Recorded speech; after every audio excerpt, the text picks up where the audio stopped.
Les portes de l'ascenseur de l'hôpital s'ouvrent. Une infirmière est déjà à l'intérieur. Elle lève la tête et recule son chariot qui transporte les plateaux repas des patients. J'entre.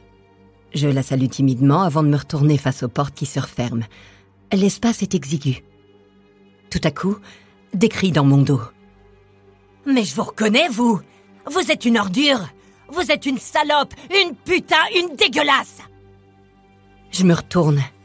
Le visage de l'infirmière est devenu rouge avec les veines apparentes. « Vous nous prenez nos maris et nos fils! Mon fils, lui, il a fait la guerre d'Algérie pendant que vous gagnez votre vie en vous déshabillant! Je vais vous défigurer, espèce de sale bonne femme !»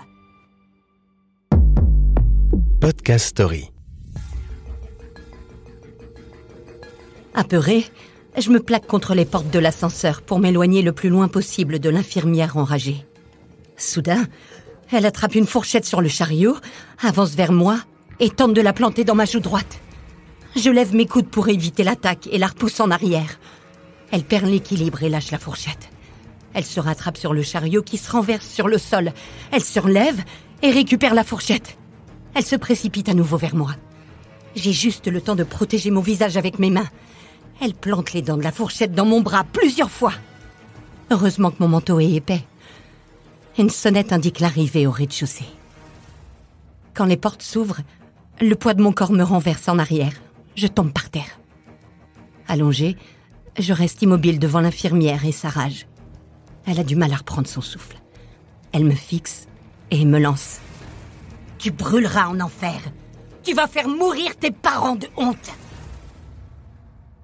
Olga, mon impresario, me dira plus tard que cette infirmière ne supporte pas mon succès. Elle ne supporte pas non plus ma sensualité. Il faut que je m'y habitue apparemment, car elle n'est pas la seule. Nous sommes en juin 1969. M'habituer à autant de violence? Mais pourquoi? Brigitte Bardot, la sulfureuse, la croqueuse d'hommes. Brigitte Bardot, l'égérie de la libération de la femme.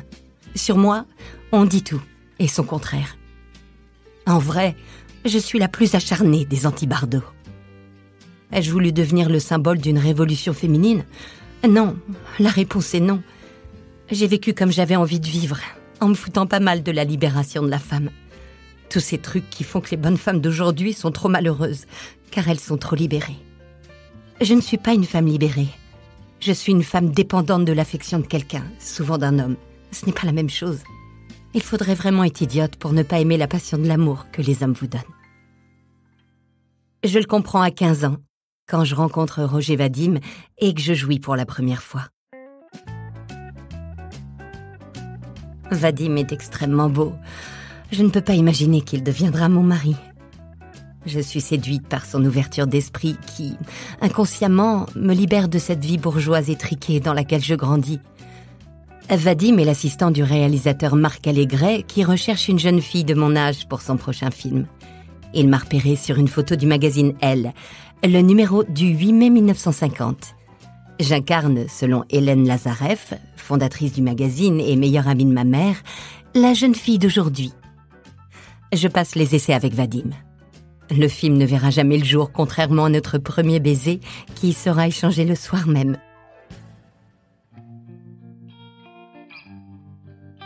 Chaque matin, je quitte la maison avec mon sac à dos, ma tenue de jeune fille modèle et mes cheveux tirés. Mais au lieu de rejoindre le collège, je cours me glisser dans les bras de Vadim. J'arrive en bas de chez lui, je monte les escaliers 4 à 4. Il y a 6 étages. Je m'arrête au 5e pour retirer mes soquettes blanches d'adolescente de bonne famille et détacher mes cheveux. Je remets mes chaussures vernies et poursuis ma course.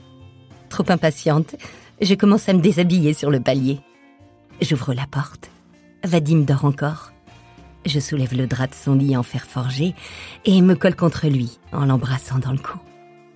Je poursuis mes baisers le long de son torse. Il dort nu. Il bouge un petit peu. J'effleure son sexe. Il gémit lentement. Je fais quelques va-et-vient, doucement, tout doucement. Il gémit plus fort. Je sors ma tête de dessous le drap blanc. Je lui dis que je l'aime. J'ai 15 ans. Lui, 22.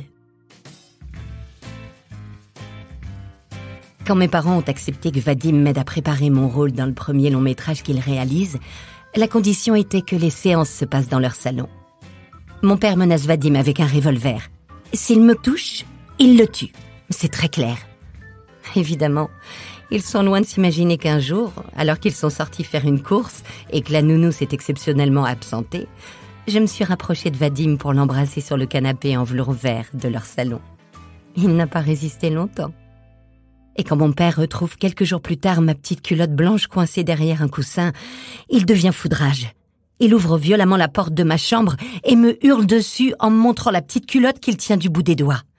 Je nie. Je me bouche les oreilles. Il crie de plus en plus fort. Je pleure. Je dis qu'il ment, que je n'ai rien fait. Il m'interdit de revoir Vadim, qu'il considère comme un saltimbanque sans argent. Je ne quitte plus mon lit depuis l'histoire de la culotte blanche. L'emprisonnement et la privation de la liberté d'aimer Vadim me font perdre mes esprits. Je me dis que la vie ne vaut pas la peine si l'on doit autant souffrir. Le suicide est donc une porte de sortie à ce moment-là. Mettre la tête dans le four de la cuisine et allumer le gaz est la première idée que j'ai. Je me souviens de la chaleur, de l'odeur du gaz, et puis plus rien. Mes parents m'ont trouvée inconsciente. Ils ont eu peur. Ils cèdent et acceptent que je revoie Vadim, une fois par mois. Je dois rentrer avant 23 heures. Nous avons interdiction d'avoir des relations sexuelles avant le mariage. Les pauvres, dire qu'ils pensent que je suis encore vierge. Mon père impose à Vadim de trouver un travail. Vadim obéit et intègre la rédaction de Paris Match, mais n'oublie pas pour autant ses ambitions cinématographiques. 2 ans. Nous devons vivre comme cela jusqu'à mes 18 ans. On se voit en cachette dans des studios prêtés par des amis. Je sèche les cours. Vadim signe des mots d'excuse. J'apprendrai à mes parents, la veille de mon mariage, que nous n'avons pas respecté leur volonté. Je leur dis « Papa, maman, asseyez-vous. Il faut que je vous parle. Je sais que ce que j'ai à vous dire ne va pas vous plaire, voire même vous décevoir, mais je m'en moque. Ça fait 3 ans et 2 mois que je fais l'amour avec Vadim, tous les jours. Alors non, je n'ai pas attendu d'avoir 18 ans. Je vous dis à demain pour notre mariage.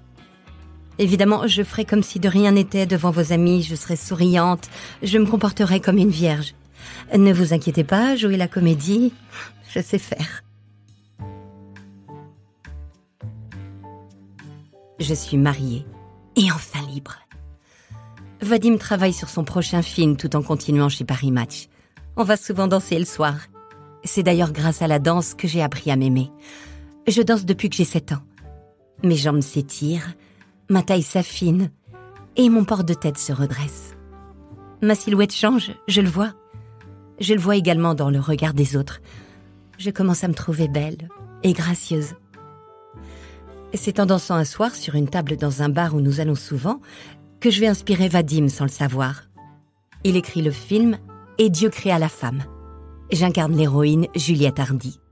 Une femme de son temps, décomplexée, libre, sensuelle et qui n'a pas de tabou. Le tournage débute quelques semaines plus tard à Saint-Tropez. Un endroit où je me sens bien, comme chez moi. Je ne sais pas expliquer pourquoi. C'est dans le rôle de Juliette que je remonte sur une table pour danser pieds nus, cheveux détachés, entourée de musiciens de jazz. Je fais virevolter ma jupe. La musique traverse mon corps. Je ferme les yeux et danse de manière totalement abandonnée. Je bouge mes hanches, passe mes mains dans mes cheveux. Je penche la tête en avant, me caresse les jambes, les cuisses et repars sur le rythme endiablé de la musique. Je joue comme j'ai envie de jouer. Ce jour-là, j'expose ma sensualité féminine aux yeux du monde sans vraiment le comprendre, ni imaginer les conséquences sur ma vie. Cette danse libre me fera perdre ma liberté. Je serai scrutée, commentée, adulée, détestée, traquée, tout à la fois. Vadim a choisi un certain Jean-Louis Trintignant pour me donner la réplique. Pourquoi lui ? Vadim n'a jamais répondu. Jean-Louis m'embrasse devant les caméras. C'est Vadim qui nous le demande. J'écoute mon mari. Vadim me jette malgré lui dans les bras de mon amant. J'aime déjà Jean-Loup. Le soir même, toute l'équipe du tournage part faire la fête. Vadim demande à Jean-Loup de m'emmener dîner. Nous ne dînerons pas, mais passerons une partie de la nuit dans sa chambre d'hôtel. Nous sommes dans sa petite chambre. Il fait sombre. Jean-Loup passe sa main dans mes cheveux, me caresse le cou, les épaules. Nous nous embrassons avec fougue. Nos souffles s'accélèrent. Je lui dis que je l'aime. C'est vrai, je l'aime. Il m'aime aussi. J'aurais voulu attendre la fin du tournage pour l'annoncer à Vadim, mais je n'ai pas le courage. Quand je lui dis que je souhaite divorcer, que j'aime Jean-Loup, il me demande « Pourquoi lui ?» Je lui réponds « Pourquoi tu l'as choisi lui ?» Il sourit. Je sais déjà qu'il sera toujours présent dans ma vie. Le film « Et Dieu créa la femme » sort en France. Certaines scènes sont censurées. Les résultats sont décevants. Selon la presse, le film fait l'apologie du sexe et de la tentation. C'est un film à scandale. Les Français n'ont rien compris. Je m'en fiche en vrai. Je m'assois sur l'opinion publique. Ce qui m'importe, c'est mon histoire d'amour avec Jean-Loup. Je veux m'installer près de Saint-Tropez. Je me sens bien ici. Je cherche une petite maison de pêcheur pour être au calme. Je tomberai bientôt amoureuse de la madrague. Mais l'actualité nous rattrape. Nous sommes en pleine guerre d'Algérie. Jean-Loup est mobilisé.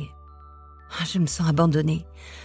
Heureusement, depuis notre divorce, Vadim n'est jamais loin. Il est comme un frère.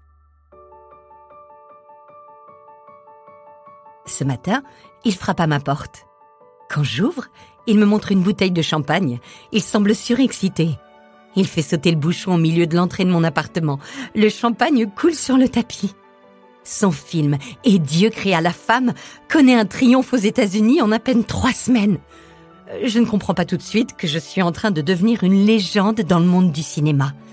Pendant que je saute sur le canapé en buvant le champagne avec Vadim, aux États-Unis, on me compare déjà à Marilyn Monroe et à Audrey Hepburn. On me surnomme désormais bébé. La célébrité isole, et je n'aime pas être seule. On n'a pas une grande confiance dans les sentiments qu'on nous apporte quand on est connu. Je suis pour certaines la salope qui vole les maris. Et pour d'autres, comme le dit Simone de Beauvoir, un symbole de l'émancipation féminine. Je ne suis ni l'une ni l'autre. Je ne suis pas prude, je suis très pudique. Je ne vais pas mentir, je suis flattée qu'on me trouve belle. Je trouve adorable qu'on me dise que j'ai un joli cul. J'étais loin de m'imaginer que des années plus tard, les hommes n'auraient plus le droit de dire aux femmes qu'elles sont belles, de leur mettre la main sur les fesses sans être immédiatement envoyés au tribunal comme harceleurs. Moi, je n'allais pas porter plainte pour ça. J'aime les hommes, mais je ne suis pas une obsédée sexuelle, loin de là. Je préfère la tendresse à tous ces exercices. Pour moi, l'amour physique n'est supportable que s'il existe un véritable amour. J'ai besoin de passer d'homme en homme, d'être aimé et de quitter pour ne jamais être abandonné. Comme souvent avec moi, mon compagnon et mon amant se font face comme Roger Vadim et Jean-Loup Trintignant, Jacques Charrier et Samy Frey, ou encore plus tard, mon 3e mari, Günther Sachs et Serge Gainsbourg. Je veux l'exclusivité, mais je vis au rythme de mes coups de foudre.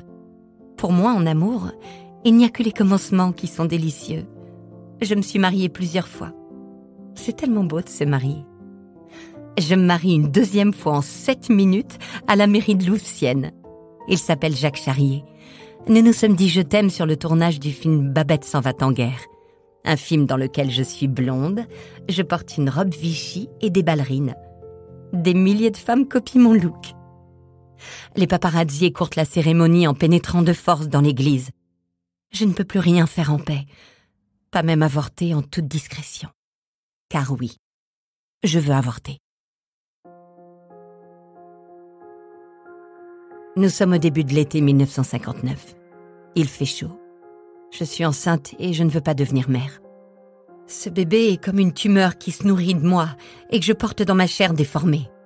Je n'attends qu'une chose, le moment béni où l'on m'en débarrassera enfin. Le docteur d'une clinique réputée refuse de me toucher maintenant que je suis trop connue. Quelle connerie! Si seulement on parlait moins de moi. J'ai déjà subi 2 avortements clandestins quand j'étais avec Vadim. J'ai souffert, oui, mais moins qu'à l'idée de porter un enfant. J'accouche tel un animal blessé le 11 janvier 1960. Quand on m'annonce que c'est un garçon, j'explose en larmes. L'infirmière s'approche de moi avec le bébé dans les bras. Je ne veux pas le voir. Il s'appelle Nicolas. Je veux reprendre ma liberté. Le petit ne le sait pas encore, mais je ne l'élèverai pas. Je suis incapable d'être mère. Il m'en voudra longtemps, même encore maintenant.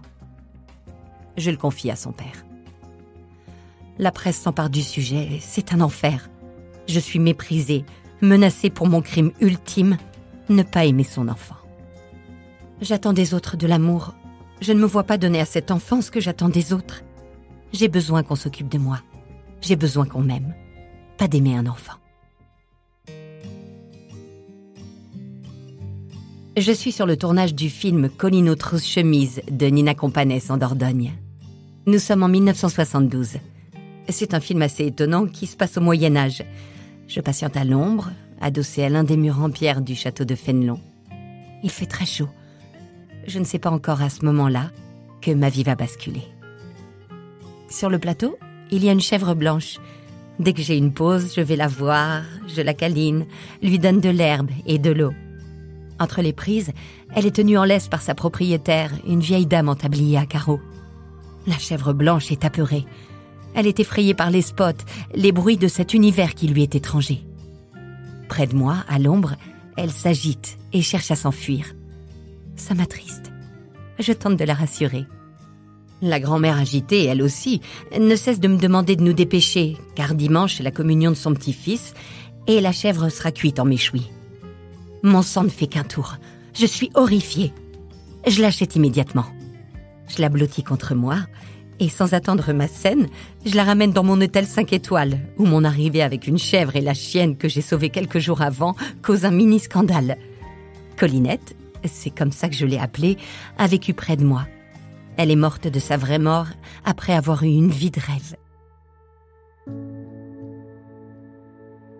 C'est une merveilleuse histoire, car c'est grâce à elle, ce jour-là, que ma vie a pris un autre tournant. J'ai 39 ans et j'arrête le cinéma.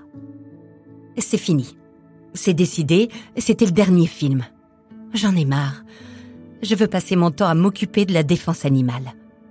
Et je crois que j'aurai beaucoup de travail, car c'est le cadet des soucis de l'humanité. C'est pour ça qu'il vaut mieux que je ne fasse plus de cinéma. Au lieu de diriger ma carrière, c'est ma carrière qui m'a dirigée. J'arrête aussi, car je n'aime pas qu'on m'abandonne. Je ne veux pas me dire à 50 ans que je n'ai pas le même physique et les mêmes rôles qu'à 30 ans. J'ai donné ma jeunesse et ma beauté aux hommes. Je donne ma sagesse et mon expérience aux animaux. Lorsque j'abandonne, je ne reviens jamais en arrière, que ce soit pour le cinéma, pour mes amours ou pour mes emmerdes. Je voudrais qu'on se souvienne de moi en se disant « Qu'est-ce qu'elle a fait du bien aux animaux ?»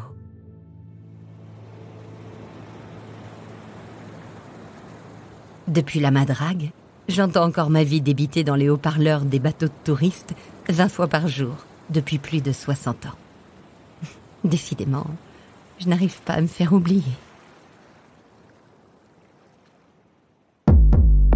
Podcast Story.